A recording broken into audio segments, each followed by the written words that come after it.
Assalamualaikum warahmatullahi wabarakatuh. Perkenalkan, nama saya Alisa Sekarnimi Ramadanti. Dia akan menjelaskan mengenai beberapa tokoh gerakan pembaruan Islam.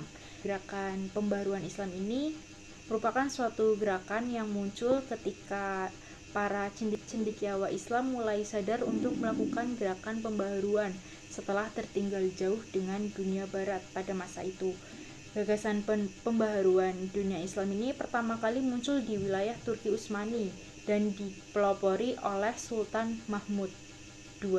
Nah, Sultan Mahmud II ini dipandang sebagai pelopor pembaharuan di Daulah Utsmani. Sultan Mahmud II melakukan pembaruan dalam berbagai bidang, seperti dalam bidang pendidikan. Sultan Mahmud II mendirikan sekolah-sekolah militer tahun 1830 Masehi dengan mendatangkan tenaga-tenaga ahli dari Eropa dan Rusia. Kemudian Sultan ini mendirikan akademi militer di tahun 1840 Masehi.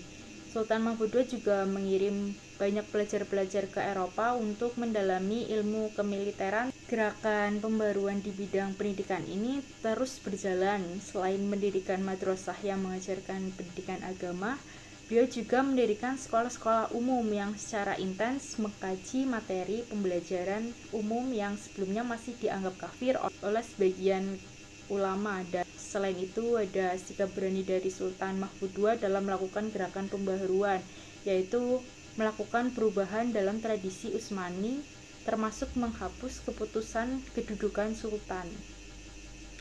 Untuk tokoh yang selanjutnya ada Muhammad Ali Pasha. Sejak kecil Muhammad Pasha ini hidup dalam kemiskinan hingga tidak bisa mengenyam pendidikan karena harus membantu ayahnya memungut pajak. Tapi meskipun begitu, Muhammad Ali Pasha ini memiliki keterampilan dan kecerdasan yang luar biasa. Bahkan dalam hidupnya dia melakukan banyak usaha untuk membenahi keadaan umat Islam yang telah jauh tertinggal dari negara-negara barat. Setelah masuk ke militer, Muhammad Ali Pasha turut memainkan peran penting dalam dunia politik Mesir. Terobosan Muhammad Ali Pasha ada di bidang militer, bidang ekonomi, dan sosial pendidikan, seperti mengadakan sekolah militer, sekolah teknis, sekolah kedokteran, dan sekolah pemerintahan, sekolah pengembangan. Pemerintahan Muhammad Ali Pasha ini membedakan antara struktur politik dan struktur keagamaan. Beliau juga melakukan program pengiriman tentara untuk belajar di Eropa. Hingga akhir hayatnya, Muhammad Ali Pasha ini dikenal sebagai pahlawan oleh orang-orang Mesir.